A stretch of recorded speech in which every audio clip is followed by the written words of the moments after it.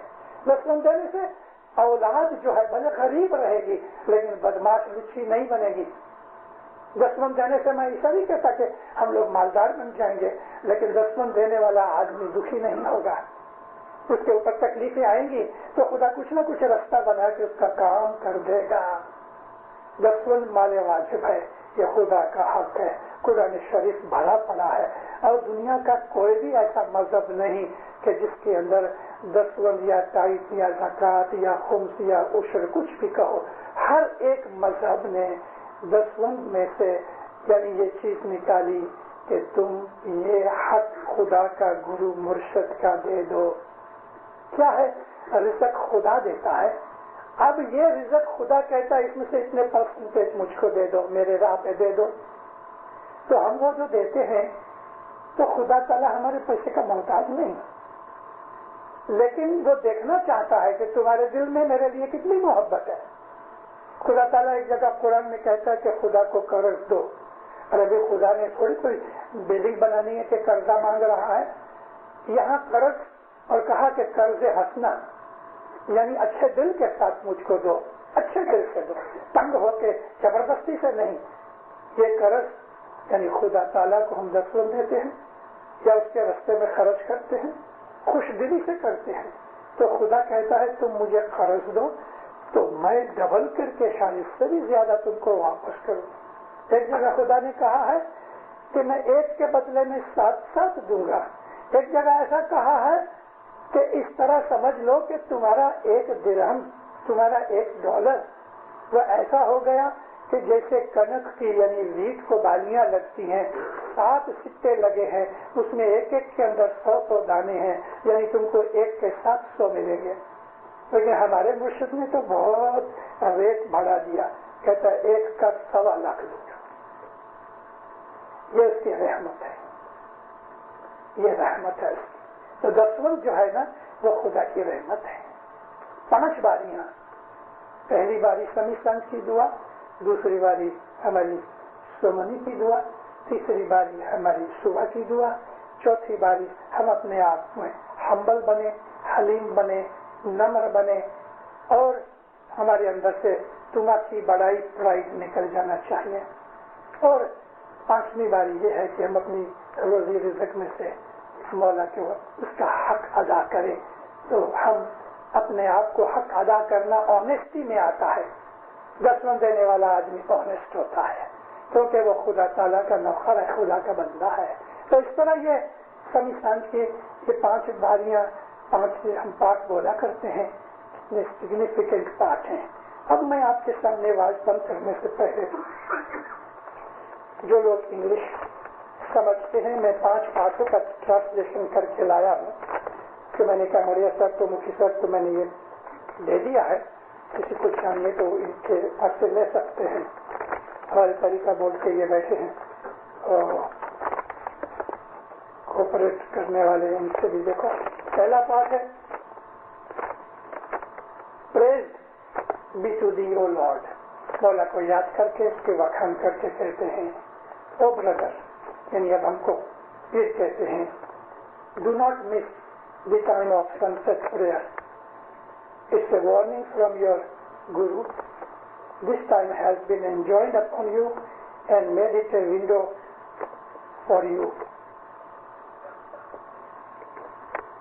Second part یہ ہے کہ oh brother, know that the second period is the same, but after 6 gharis the night has passed away. This is the window of the court of the Lord. Be obedient to your Guru to be honored there. وہاں تم کو بڑائی ملے.